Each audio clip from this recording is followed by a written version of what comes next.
Samantala, 6 na PDL kasama sa ika-47 pangkalahatang pagtatapos ng PSU. Para sa detalye, narito sa Idol Kate Dispo. 104.7 IFM Report.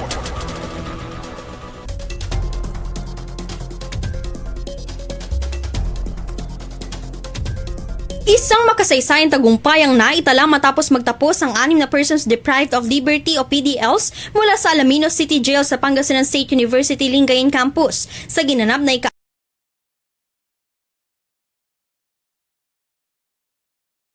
Isang makasaysayang tagumpay ang naitala matapos magtapos ang 6 na persons deprived of liberty o PDLs mula sa Alaminos City Jail sa Pangasinan State University Lingayen Campus sa ginanap na ika-47 pangkalatang pagtatapos ng universidad na may temang PSU niya na hinubog sa integridad, handa para sa makatao, makabayan at marangal na serbisyong lokal. Sa panayam ng IFM News Dagupan kay PSU President Dr. Albert L. Galas, sinabi nito nabigyan ng pagkakataon ng mga PDL na makapagtapos ng kolehiyo sa kabila ng kanilang kasalukuyang kalagayan sa pamamagitan ng Expanded Tertiary Education Equivalency and Accreditation Program.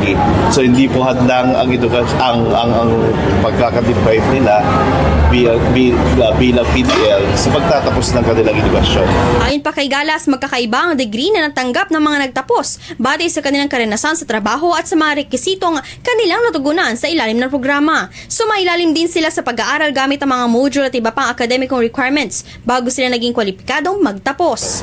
So may kanya-kanya po silang degree na isa-celebrate niyan sa kanilang pagtatapos. Bukod sa 6 na PDL, nagtapos din ang isang released PDL sa ilalim ng parehong programa. Ipinakita ng kanilang tagumpay na hindi naging hadlang ang pagkakapiit upang may pagpatuloy ang pag-aaral at makamit ang isang college degree. Ayon sa pamunuan ng PSU, ang pagkatapos ng mga PDL ay sumisimbolo ng pag-asa, pagbabagong buhay at panibagong simula. Patunay rin ito na ang edukasyon ay nananatiling susi sa personal na pagunlad, rehabilitasyon at matagumpay na pagbabalik sa lipunan para sa mga taong nagnanais magbago at magkaroon ng mas magandang kinabukasan. Kasama mo mula rito sa IFM News Dagupan, ako si Idol Kate Dispo. Tatak, IFM!